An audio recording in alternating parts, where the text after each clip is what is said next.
आपल्यासोबत आमदार महेंद्र थोरवे सर आहेत। सर काय सांगाल एकंदरीत आदित्य ठाकरे म्हणाले आहेत की रायगड जिल्हा सारख्या छत्रपती शिवाजी महाराजांच्या रायगड जिल्ह्याला पालकमंत्री पद नाही, खरं दुर्दैव आहे।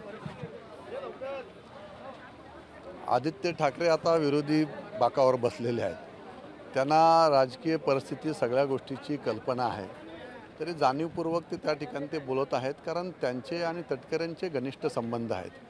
त्यांना आदिती तटकरे पालकमंत्री झालेलं आवडणार आहे, म्हणून त्यांनी हे कदाचित विधान त्या ठिकाणी केलं असेल। आपली सगळ्यांना कल्पना आहे की मानगावला शिवसेना एकसंघ असताना आदित्य ठाकरेंची सभा झाली होती आणि सभेनंतर शिवसैनिकांनी त्यांना सांगितलं होतं की साहेब तुम्ही तटकरेंकडे त्या ठिकाणी जेवायला जाऊ नका, तरीसुद्धा शिवसैनिकांचा सगळ्यांचा आग्रह जुगारून त्या ठिकाणी आदित्य ठाकरे त्या मेजवानीला जेवायला त्या ठिकाणी सुथरावाडीला गेले।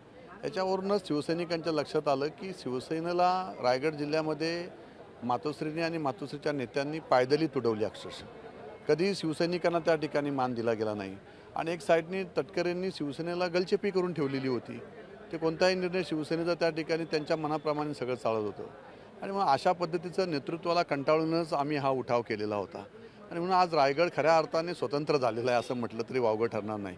शिवसेनेच्या माध्यमातून जे काय आज निर्णय भरतशेड असतील, आम्ही असू, आम्ही एकत्रपणे शिवसेने बाळासाहेबांच्या विचारांचे निर्णय रायगड जिल्ह्यामध्ये होत आहेत, ते एका दिलाने एका विचाराने त्या ठिकाणी होत आहेत आणि त्या गोष्टीचा आम्हाला अभिमान आहे।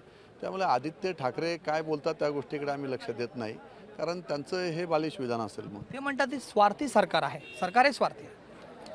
स्वार्थी आदित्य ठाकरेंचे बाबा आहेत।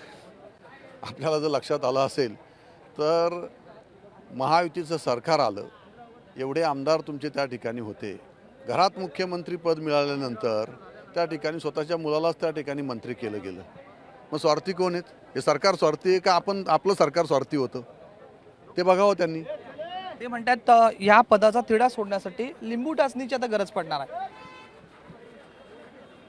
लिंबू टाचणीची वगैरे काही गरज नाही। आम्ही आमची धार्मिक संस्कृती जपत असतो, आम्ही देवावर विश्वास ठेवत असतो, त्यामुळे लिंबू टाचणीची वगैरे काय आवश्यकता आम्हाला नाही आहे। लिंबू टाचणीची आवश्यकता असेल तर त्यांना आता पुन्हा एकदा सत्तेमध्ये येण्यासाठी त्यांचे प्रयत्न त्या ठिकाणी सुरू असतील। आम्ही आमच्या विचाराने पूर्णपणे आत्मविश्वास आमच्यावर आहे की रायगडचं पालकमंत्रीपद हे भरतशेठ गोगावले यांना मिळेल आणि आम्ही अतिशय चांगल्या विचाराने या सरकारमध्ये काम करत आहोत। धन्यवाद सर। हे होते आमदार महेंद्र थोरवे। व्हिडिओ जर्नलिस्ट योगेश सावंतसह राज वैशंपायन, TV9 मराठी, रायगड मानगाव।